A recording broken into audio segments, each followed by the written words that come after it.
सबसे ज़्यादा संविधान की बुराई वे लोग कर रहे हैं जिनके दिमाग खाली हैं, जिनकी जेब खाली है।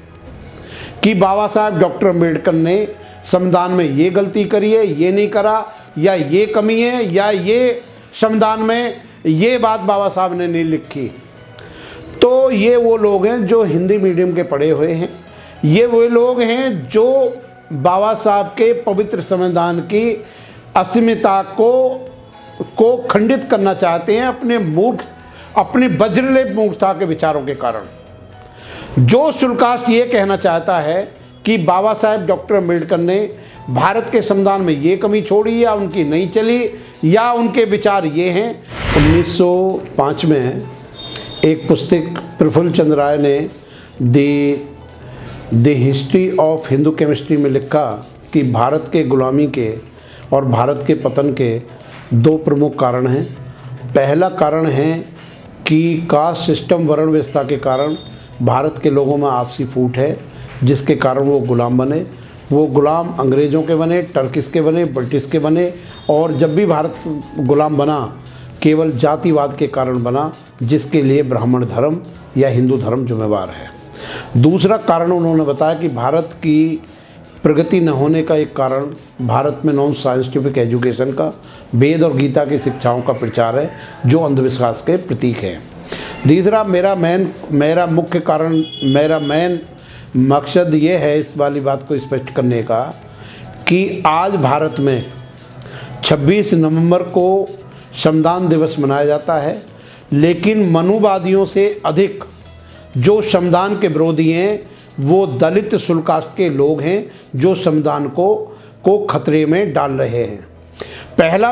मेरा पहला कहना यह है कि जो हमारे एमपी हैं, जो 131 के लगभग हैं, एमएलए हैं, और इसके अलावा पार्लियामेंट के पास में, संसद के पास में भारत का संविधान जलाया जाता है, तो कितने शुल्कास्ट इसका प्रोटेस्ट करते हैं, कितने शुल्कास्ट इसका विरोध करते हैं। इसमें सबसे महत्वपूर्ण हमारे जो हिंदी मीडियम के पढ़े हुए लोग हैं, चाहे वो आगरा यूनिवर्सिटी के हों, चाहे वो मध्य प्रदेश के हों या मेरठ यूनिवर्सिटी के हों, सबसे ज़्यादा संविधान की बुराई वे लोग कर रहे हैं जिनके दिमाग खाली हैं, जिनकी जेब खाली है। कि बाबा साहब डॉक्टर अम्बेडकर ने संविधान में ये गलती करी है, ये नहीं करा, या ये कमी है, या ये संविधान में ये बात बाबा साहब ने नहीं लिखी। तो ये वो लोग हैं जो हिंदी मीडियम के पढ़े हुए हैं, ये वो लोग हैं जो बाबा साहब के पवित्र संविधान की अस्मिता को खंडित करना चाहते हैं अपनी वज्रलेप मूर्खता के विचारों के कारण। जो शुल्कास्ट ये कहना चाहता है कि बाबा साहब डॉक्टर अम्बेडकर ने भारत के संविधान में ये कमी छोड़ी या उनकी नहीं चली या उनके विचार ये हैं, मैं उनको बताना चाहता हूँ कि आप जो कॉन्स्टिट्यूशन पर उंगली उठा रहे हैं, तो क्या भारत के संविधान की कॉन्स्टिट्यूशनल बेंच में, सुप्रीम कोर्ट में आपने अपना कोई केस लड़ा है एज ए एडवोकेट और एज ए पिटिशनर या एज ए एडवोकेट या एज ए रेस्पोंडेंट आपने कोई केस सुप्रीम कोर्ट में लड़ा है? और मैं आपको बता दूं, जो आदमी संविधान की बुराई आलोचना कर रहे हैं, पहली बात तो they are funding and feeding by the RSS and BJP and Aap Aadmi party, जो आप पार्टी के लोग हैं। तीसरी मेन कारण ये है कि ये लोगों ने अंग्रेजी में किताब भी नहीं ना लिखी है ना पढ़ी है। दुर्गादास बसु साहब का जो कॉन्स्टिट्यूशन 5-6 पार्ट में है, इसके अलावा जो कॉन्स्टिट्यूशन सुभाष कश्यप जी का है, इन्होंने उस किताब को टच करके भी नहीं देखा। संविधान का किसने बनाया, ये मूर्खतापूर्ण का प्रचार भारत के लिए आत्मघाती सिद्ध हो रहा है, जैसे कि हम अपने पैर पर ही स्वयं कुल्हाड़ी मार रहे हैं। आज मेन मुद्दा ये है कि देश के शुल्कास्टों को एक फंदे में फंसाया जा रहा है, जो फंदा सुनिश्चित है, और वो फंदा बीजेपी और आप पार्टी ने लगाया है, जिसमें फंदे में फंसने के लिए शुल्कास्टों को प्रेरित किया जा रहा है।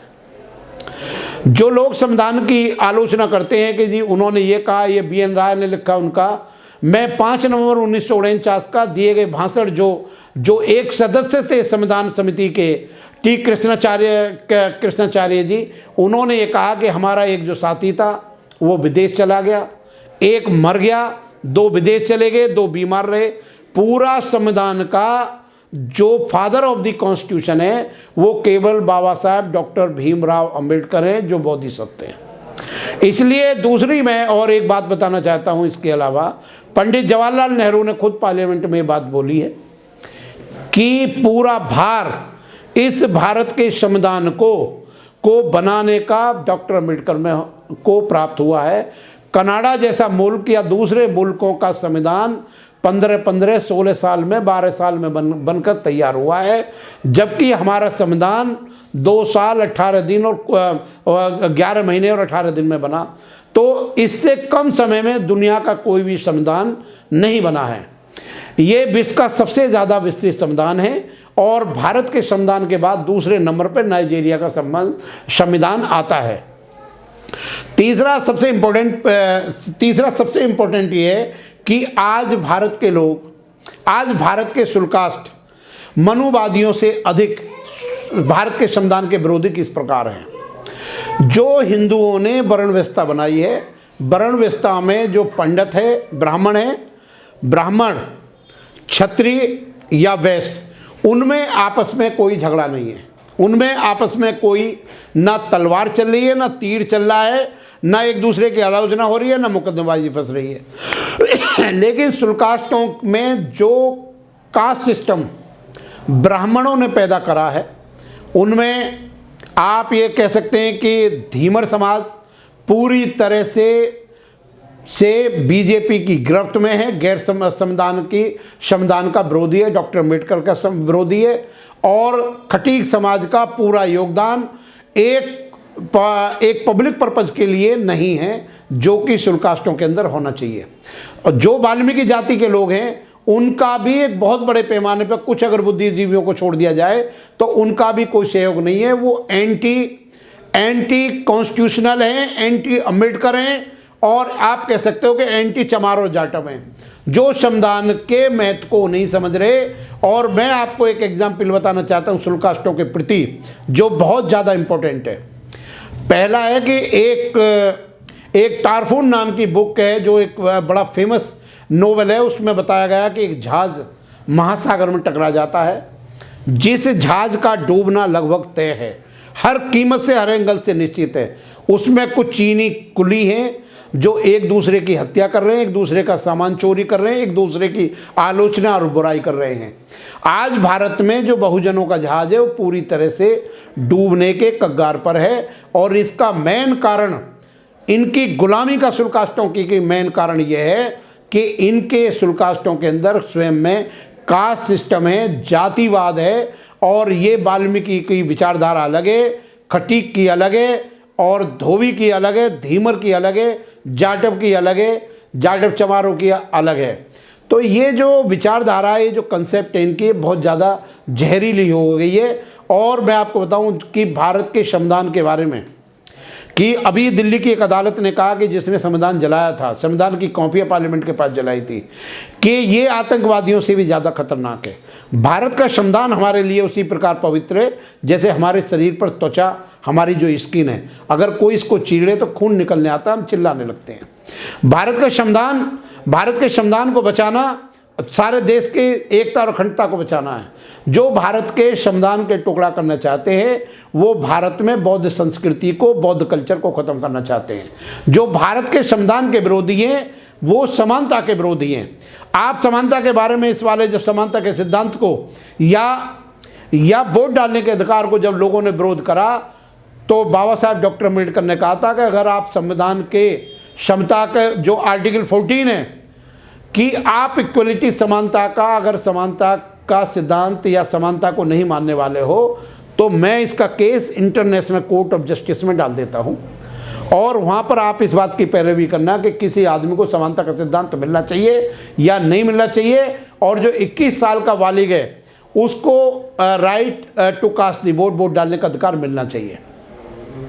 मैं आपको ये बताना चाहता हूं कि भारत का जो संविधान है, आज संविधान की सुरक्षा, शुल्क कास्टों की आपसी फूट के कारण नहीं हो रही है, और ये फूट केवल ब्राह्मणवाद ने डाल रखी है। जितने लोग बीजेपी के तलवे चाट रहे हैं, जितने लोग आप आदमी पार्टी के तलवे चाट रहे हैं, वे सब अपने लोगों का खून पी रहे हैं, क्योंकि बीजेपी कभी भी शुल्क कास्टों को सरकारी नौकरी नहीं देगी। वो संविधान विरोधी है, और उसका जो विचार है वो दलितों को, शुल्क कास्टों को गुलाम बनाने का है। और जो घाव बीजेपी गवर्नमेंट ने सेंटर में रह के, या दिल्ली सरकार ने की आम आदमी पार्टी ने जो शुल्क कास्टों को घाव दिया है, वो 20 साल तक भी भरने वाला नहीं है। और आपके जो बच्चे हैं, जो आपके आने वाली पीढ़ियां हैं, वो अपने भविष्य को लेकर बहुत ज़्यादा इस देश में चिंतित हैं। अगर स्थायी सरकारी नौकरी बीजेपी देने का काम नहीं कर सकती, तो वो आपको एक ऐसे कुएं में डाल रही है कि जहां पर आप मतलब बर्बाद हो जाएंगे, आपकी धन संपत्ति और आपका पूरा राष्ट्र बेकार हो जाएगा।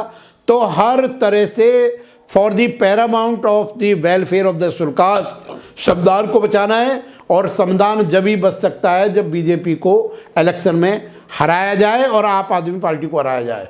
आपको मैं बताना चाहता हूं कि हमारे बुजुर्गों ने, हमारे देशभक्तों ने, हमारे समाज के लोगों ने जो कुर्बानियां दी थी, वो इस बात की कुर्बानी दी थी कि आपको ज़मीन में, आपको संपत्ति में, आपको जो सरकार जो देश की संपत्ति है, जो भी देश के है, उनमें बराबर का हिस्सा मिलना चाहिए। लेकिन हम लोगों को संविधान में छेड़छाड़ कर केवल इसलिए बदला जा रहा है ताकि शुल्क कास्ट को सरकारी नौकरी ना मिले, हायर एजुकेशन ना मिले, और वो सेफ ना हो सके। एक मैं आपके टीवी के चैनल के माध्यम से ये बात मैसेज देना चाहता हूँ कि जो एंटीसिपेटरी उत्तर प्रदेश में ख़त्म की गई है कि एंटीसिपेटरी बेल मुलजिम को मिलेगी, ये वाला जो प्रोविज़न 438 सीआरपीसी का उत्तर प्रदेश के अंदर लागू किया गया है, इससे महिलाओं पर अत्याचार हुआ है, इससे सांप्रदायिक दंगे बढ़े, और इससे 100 गुना अधिक अपराध शुल्क कास्टों के प्रति बढ़ा है। जो अनिश कुमार का judgment honourable Supreme Court India ने कहा कि 7 साल तक किसी भी आदमी को गिरफ्तार नहीं कराएगा, पुलिस देगी। कल को कोई हाई कोर्ट या सुप्रीम कोर्ट के या किसी डिस्ट्रिक्ट जज के या आईएएस आईपीएस के या प्राइम मिनिस्टर के मुंह पे थप्पड़ मार दे और कहे कि मैंने 7 साल से कम का मैंने अपराध करा, मुझे पुलिस से बेल दो, जो होगा केस लड़ लूँगा, तो क्या ये लोगों का मॉरल तोड़ना नहीं है? क्या ये अत्याचारों को बढ़ावा देने की बात नहीं है? क्या ये जुल्म करने वालों को प्रोत्साहित करना नहीं है? हम लोगों को ये याद रखना पड़ेगा, जो मार्टिन लूथर का बयान है कि जुल्म करने वालों से सज्जन की चुप्पी ज़्यादा खतरनाक होती है। जुल्म करने वालों से सज्जन की चुप्पी ज़्यादा खतरनाक होती है। और के.आर. नारायण स्वामी, जो हमारे के.आर. नारायण जी हमारे राष्ट्रपति हैं, उनके इस वाले बयान को भी हमारे बुद्धिमान लोगों को नज़रअंदाज करना, इस बात पे भी गौर फरमाना पड़ेगा कि गरीब लोगों के, दीन लोगों के, दुखी लोगों के प्रकोप से, सहनशील लोगों के प्रकोप से सरकार को भी डरना चाहिए, और हर जुल्म करने वाले को, अत्याचारियों को भी डरना चाहिए। तो मैं आपको ये कहना चाहता हूँ आखिर में कि जुल्मों का बीज हम बोने नहीं देंगे, अपने भारत को आग हम लगने नहीं देंगे। ए वतन तेरी खुशियों की कसम, तेरे दामन पर हम दाग लगने नहीं देंगे। जय भीम, नमो बुद्धाय। अगर आपने अभी तक हमारा चैनल सब्सक्राइब नहीं किया है तो सब्सक्राइब करें और घंटी का बटन बिल्कुल भी दबाना ना भूलें, ताकि सभी लेटेस्ट खबरें पहुंच सकें आप पे सबसे पहले।